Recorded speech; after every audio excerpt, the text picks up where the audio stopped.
Sir, if you can kindly relate to us now what this is the problem of the West Philippine Sea. Alam no po ninyo, nung ako'y nasa Senado, Senate President ako noon, inimbita ako ni President Aquino isang hapon doon sa palasyo, doon sa cabinet room. Nung dumating ako doon,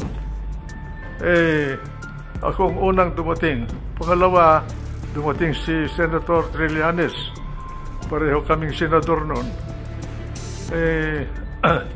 Meron siyang ibinubulong sa akin na treason. Hindi ko naintindihan yung gusto niyang sabihin. Pagkatapos nung dumating na si Albert Del Rosario, kalihim ng Department of Foreign Affairs, at kasama niyang presidente, umupo sila. Binibriefing kami ni Del Rosario tungkol doon sa nangyari sa Scarborough Shoal. At mukhang nagkaroon ng alitan ang pangkat natin at ang pangkat ng China doon. Ngayon, sinabi ni Trillanes na nagpunta siya sa China at kinausap niya yung mga namumuno sa China tungkol doon sa bagay na sa problema na yon. Ako naman, bilang presidente ng Senado noon, tinanong ko sa kanya, anong karapatan mo na nagpunta sa China? Yung ba, kusang loob mo lamang ang nagpunta ron? Sabi niya, hindi. Nagpunta ako doon, may authority ako. Sinong nag-utos sa'yo na pumunta ron? Pagkatapos sumagot si Presidente Aquino, sabi niya, ako ang nag-utos sa kanya. Sinabi ko kay Presidente Aquino na dahan-dahan, Mr. President, medyo masalimuot yata yan sapagkat hindi natin alam kung anong mga pinag-usapan nila ni Trillanes doon sa mga nakausap niya sa China. Kaya mag-iingat tayo. Pagkatapos noon, si Secretary Del Rosario, binigyan ako ng sulat ni Ambassador Brady natin sa China na nagre-reklamo na itong si Trillanes ay binabypass siya. Yung pala, si Trillanes pasok at labas sa China na tila hindi na dumadaan sa immigration dahil inuutusan yata siya ni Presidente Aquino. Kaya sinabihan ko sila na dapat huwag natin gawin yun sapagkat bansa ang nauukol dito. Nagkaroon ng mediation. Ngayon, ang mediator pala doon ay ang Amerika. Ang question ngayon na hindi ko masagot at hanggang ngayon hindi ko alam kung sino ang humingi ng tulong ng Amerika. Ang Amerika ang nag-mediate. Nagkaroon ng kasunduan dahil sa mediation ng Amerika na umatras bawat China at Pilipinas doon sa area ng Scarborough. Sinunod ng Pilipinas yung kasunduan sa ilalim ng mediation ng Amerika pero ang China ay hindi sumunod. Ngayon, ang question ko, kung ang Amerika ang naging mediator, unang question, sino ang humingi ng tulong ng Amerika? Pangalawa, bakit nung hindi tinupad ng China ang kasunduan, umatras din siya? Bakit hindi man lang pinagsabihan ng Amerika ang China na tuparin niya yung kasunduan? Ang impression ko bagay, parang ginamit lang tayo doon sa bagay na yun. Ano man na interest ang nauukol para sa Amerika, hindi ko alam. Pero ganon ang impression ko. Hanggang ngayon, hindi ko masagot kung bakit yung mediator natin ay hindi tayo tinulungan para tumupad naman ang China para doon sa kasunduan na umatras sila. Kaya ngayon, sila ang nakapwesto doon, tayo nawala. Yan po ang natatandaan ko na pangyayari dyan sa problema ng tinatawag natin na panatag, isla ng panatag.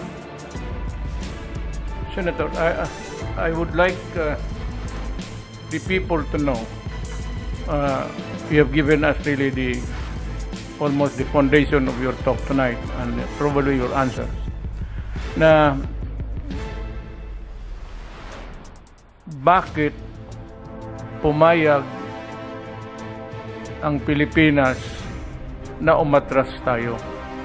I would like to know if you know what drove Aquino to reach that decision to order the Navy to retreat. Yun daw ang kasunduan na natamo ng dalawang panig sa ilalim ng mediation ng Amerika, Mr. President. Kaya dapat siguro si Albert Del Rosario malaman sa kanya kung sino ba ang bilang Secretary of Foreign Affairs noon, sino bang humingi ng tulong ng Amerika? Si Ambassador Quisha ba? Na siya ang ambassador ng Pilipinas sa Washington noon, o ang mismong palasyo, si Presidente Aquino? Hindi natin alam eh. Ngayon, dahil doon sa pangyayaring yun nagkakuan tayo na nalugi tayo. Dahil umatras tayo, ay China hindi nila mapaalis doon sa lugar na yun. This is really the dilemma of the nation. For me, sir, the beginning of this problem was when we retreated. And since then, yung mga paperwork about the arbitral award has become meaningless. And the opposite camp of the political side ay nasabi that I should do my very best in asking the UN. Mr. President, sa aking paningin,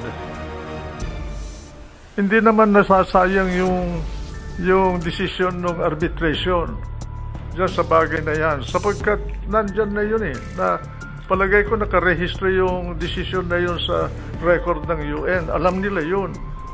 Ang karapatan natin nanggaling din sa UN Convention of the Law of the Sea. At yun gawa ng United Nations.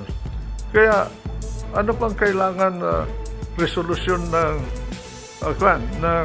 UN para malunasan yung sigalot na yan para sa atin? Palagay ko kahit na may resolusyon ang UN, hindi naman maipapatupad ng UN yung resolution nila. Wala silang police force. Wala namang world government na kagaya ng istruktura natin sa ating bansa. Meron tayong hukuman, meron tayong police, na kung merong kailangan na usapin tungkol sa hustisya, mapupunta ka sa hukom. Hindi ganyan sa level ng mga bansa. Sa level ng mga bansa, ang nananatili dyan kung ano ang kakayahan mo kontra sa kabila. Yun lang. It is what operates in the level of nations, Mr. President, is what they call the law of nature. The law of force and nothing more. That is international law.